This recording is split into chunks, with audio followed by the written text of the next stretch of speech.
As we continue working with quadratic equations, we're going to talk about completing the square, and in doing so, we need to be able to recognize the pattern of a perfect square trinomial as a square of a binomial, and use the square root property to solve equations and find complex solutions to quadratic equations by completing the square.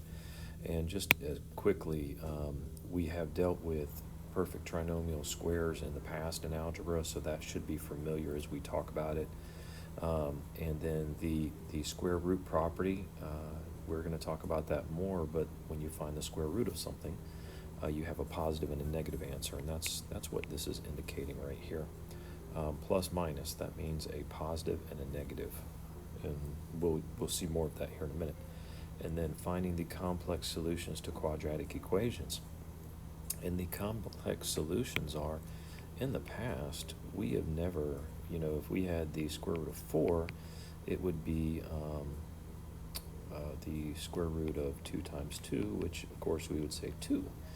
The square root property of equality tells me that not only is it 2, but it is a positive 2 and a negative 2, because I could have the negative 2 times negative 2, which would give me, that negative 2 value instead of just always thinking positive.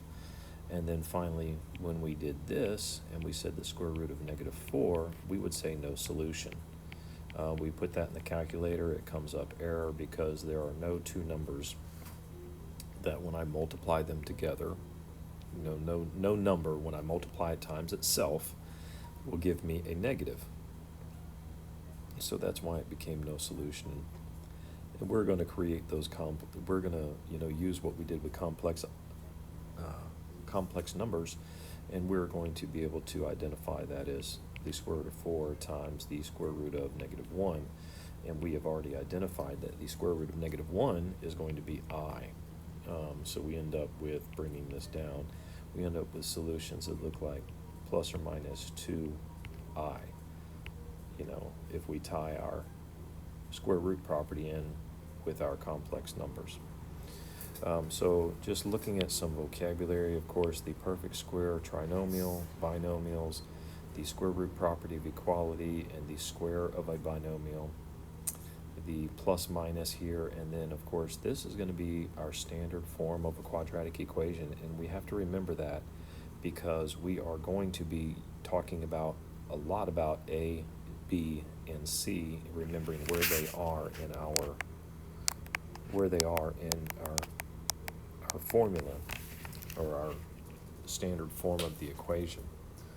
So as we continue on with a perfect square trinomial, now the pattern that they mentioned is, these are what we would see happening when I have a plus b squared. It's going to equal a squared plus 2ab plus b squared.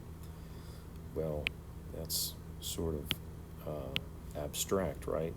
So let's turn around and we say we have x plus 4 squared. When I multiply that out, it's going to be x plus 4 times x plus 4. And then we're going to turn around and we're going to do whichever method that you have developed that you like to multiply by.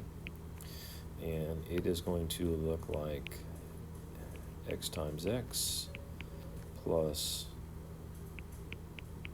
x times 4 plus 4 times x plus 4 times 4. And simply put, this is going to be x squared. The end is going to be 16. And if you'll notice, the pattern forming here is I have x squared, which was my a value, right? A is x, b is 4. So my a value is now squared, like they said it would happen here.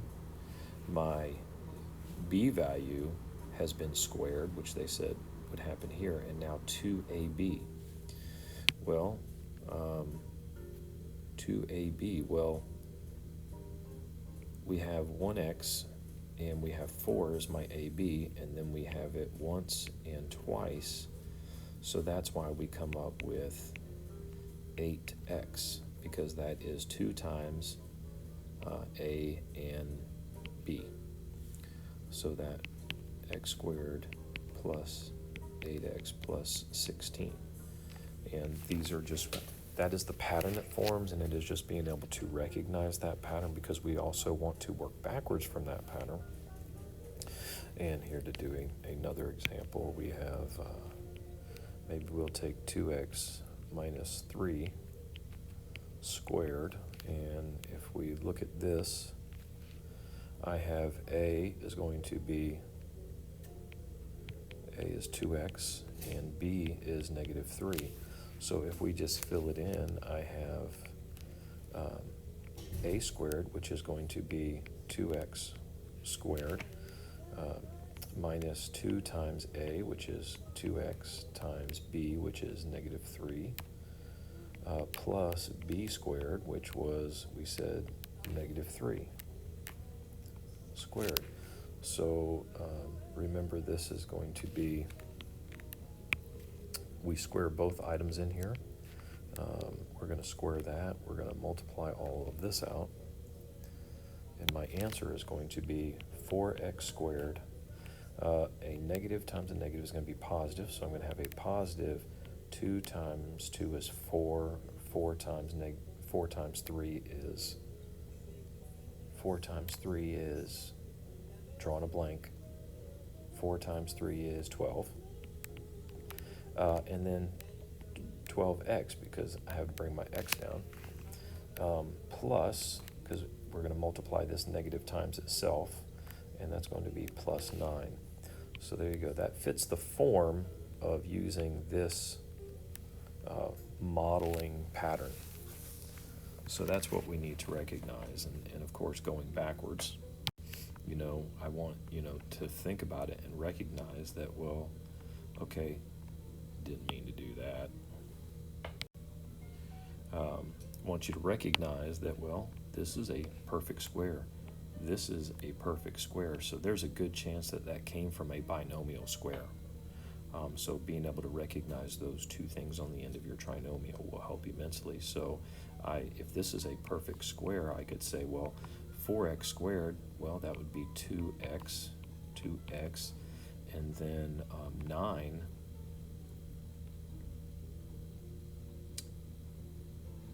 You know, I completely messed that up. This should be a negative. Because the pattern calls for a negative, right?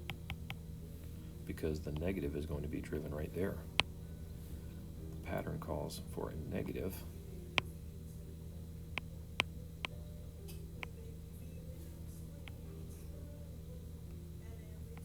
Because the negative is going to be this right here. Sorry, negative. So since I have a 9 and my center value is negative, I know that I'm going to have a negative 3 and a negative 3, because when I go to combine my like terms later on, it's going to provide that negative. Yeah, because there's b is a positive 3, my bad. And let's see here, if we work backwards here, we have, again, this is 4 squared, this is x squared, so I know my pattern would look like this. And then here, since this is plus and this is plus, I know it's going to be plus. And then, of course, I could rewrite that as x plus 2 squared. Simplifying these things, right? Remembering that this is 2x minus 3 squared. Just creating less work for us in the end. So using the square root property, well, the square root property tells us, well, if I have x squared is equal to k, and k is going to be some number, k has to be greater than 0 to find the square root property, then I would have x is equal to plus or minus the square root of k. And that may seem abstract, but let's just say that if I have, as an example, x squared equals 25. In order to get rid of the squared, I'm going to find the square root. So I would find the square root of both sides. Square root of x squared equals 25 squared. And the square root of x, you know, I just like to think to myself that the square root and the square are going to cancel each other out. And that will become x is going to be equal to, and right here, this is the square root of 25 could be a positive or a negative, so that's where we say, well, a plus or minus 5, because it could be 5 times 5 is 25, or negative 5 times negative 5 is 25. So that's why we end up with those two solutions. So we have x is equal to, again, x is equal to plus or minus 5. Now we're going to apply that in an algebraic sense, and we're going to use that perfect square binomial that we talked about, or the square binomial. And as you look here, given that we have x minus 7 squared equals 36, what we can do here is to solve using the square root property. And so if I have x minus 7 squared equals 36, what I can do here to get rid of that squared, right? I'm going to go ahead and say I'm going to find the square root of this side and the square root of that side. Now finding the square root, again, if I have to write this out so you can see it, writing that out isn't necessary, but just seeing that, hey, x minus 7 squared is the same thing as x minus 7 times x minus 7. So the square root of this is actually going to be just x minus 7. It's going to be equal to, and then I'm just showing you here too, again, that the square root of 36 is 6 times 6, or it could be negative 6 times negative 6. So the square root of 36 is going to be plus or minus 6. Now as we continue, we actually have two possible solutions. So we're going to split this, and we're going to say that x minus 7 is equal to a positive 6, or x minus 7 is equal to a negative 6, because again, we had both a positive and a negative option. So now we're just going to solve these two linear equations. So I have plus 7, x could be 13, or plus 7, x could be 1. So there are my solutions to that using the square root property of equality. And completing the square is going to sort of be doing all of that stuff. And in completing the square, what we're going to do is we're going to create a perfect square trinomial. So we can then go ahead and factor it and solve it, given this trinomial that I have in front of us. So to complete the square, we have, step one is we're going to make the leading coefficient of this trinomial into 1. So here is my leading coefficient, and it's currently 8. In order to make this into 1, if I were to divide everything by 8, that may work, because that would give me that. And if I divide one side by 8, I can divide the other side by 8, and that maintains my multiplication or division property of equality. When I divide both sides by 8, I end up getting x squared minus 6x equals negative 13.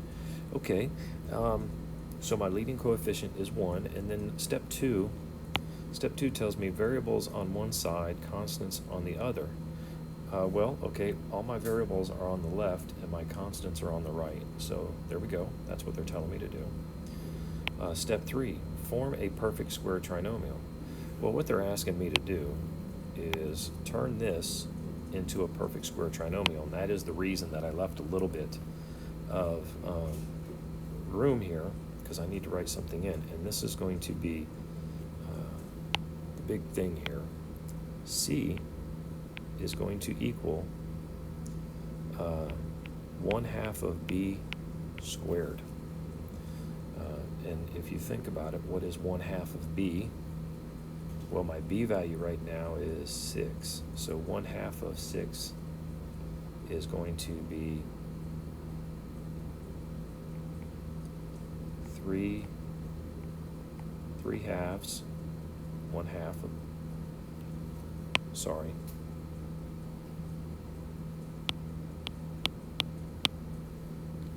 If I wanted to write that, it's 6 halves squared.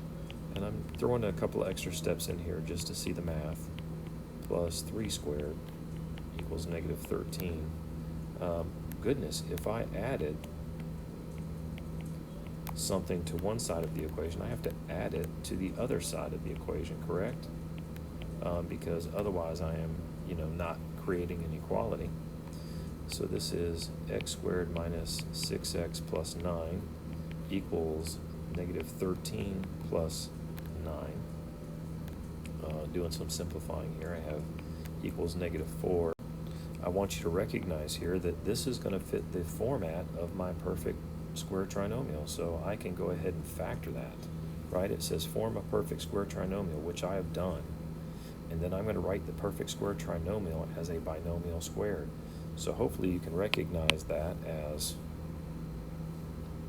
this is going to be x minus 3 squared, and the pattern here that's forming is that thing that I squared up here is going to be what appears here. It's my b value. So in doing so, I'm going to continue looking at my steps. So now that I've created this binomial squared, I want to use the square root property of equality. So I'm going to start solving from here. And what can I do to isolate my x? Well, I know that I should be able to find the square root of both sides. So I have, this is going to simplify to x minus 3 is equal to the square root of negative 4, right, plus or minus.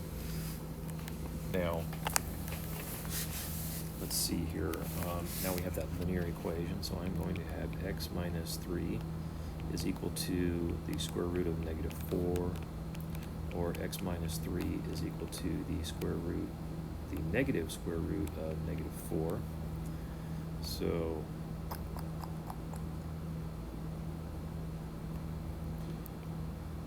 plus 3, plus 3, plus 3, plus 3. X is going to be equal to 3 plus the square root of negative 4, or 3 minus the square root of negative 4, but I'm not done. I should be able now to simplify that radical. So over here as a side note, right, negative 4. That is going to be the same thing as the square root of 2 times 2 times negative 1. Well, we know that the square root of 2 is 2. I'm sorry, the square root of 4. The square root of 4 is 2. And then the square root of negative 1 we said is I. So we can rewrite the square root of negative 4 as plus or minus 2i. And that's what we're going to see here. I have a plus and a minus answer. So we're going to get x is equal to 3 plus 2i, or x is equal to 3 minus 2i, so x is going to be equal to 3 plus or minus 2i. And that is my complex solution. I found the square root of a negative number. And this is following the motions and doing this, completing the square. It can be a little bit challenging, but just remembering your steps and as you move along, being aware that this is one of the methods to solve equations. And the reason that we want to be able to talk about completing the square is this form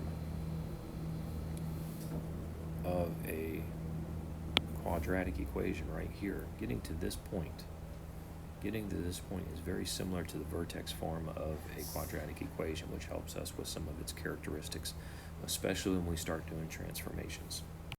So again, completing the square, being able to recognize that pattern, being able to use the square root property, and then finding those complex solutions to completing the square. And from what I just was talking about, vertex form, we'll be able to see those transformations when we're using quadratic formula or quadratic equations or functions in completing the square to help us see how our quadratic equation is being moved around the coordinate plane. And also, this has two real solutions where it crosses over the x-axis. This has two imaginary solutions because they are complex numbers since they do not cross over the x-axis. That's where we get our negative numbers, and that's why we have to be able to find those complex solutions.